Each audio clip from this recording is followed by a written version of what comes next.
કેવો લાગ્યો કમેન્ટમાં જણાવજો અને પાણી જો કેટલું ઉપર છે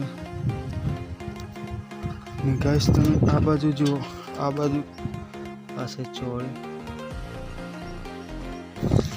હેલો ગાઈસ, મેં છો લઈને તમે જોઈ રહ્યા છો અમારી ચેનલ એડિટ બ્લોગ.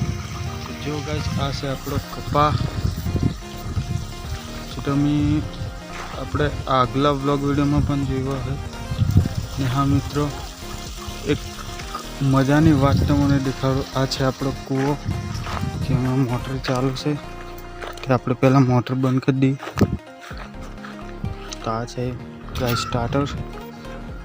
જો આની મેં 3 ફ્યુઝ આવે ને આ લાલ બટન દબાવવાથી મોટર બંધ થઈ જાય.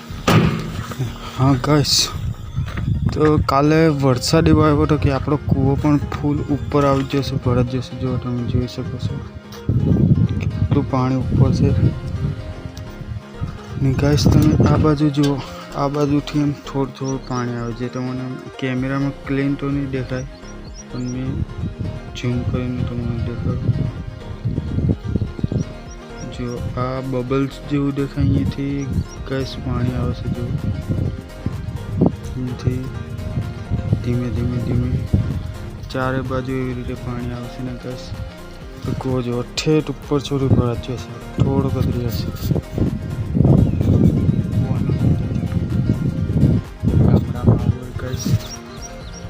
તમને અમારા બ્લોગ વિડીયો પસંદ આવતા હોય તો ચેનલને સબસ્ક્રાઈબ કરો અને કમેન્ટમાં પણ જણાવો. તો ગાઈસ જો આપણે કૂવાની ફરતે શાકભાજી કરેલી છે. આ છે વાલોર, સોળી, જેમાં સોળી પણ લાગે છે. જો ગાઈસ આ છે ચોળી. આ જો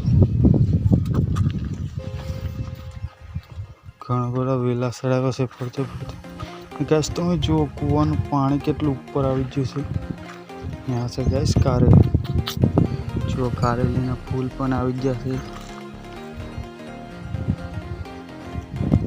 ને આપણો કૂવો છે. આ છે ગાઈસ ફિલ્ટર, જેમાં કચરું હોય તે પાણી ગળાઈને આપણી ડ્રીપમાં જાય. આ જો ગાઈસ આપણો કબા.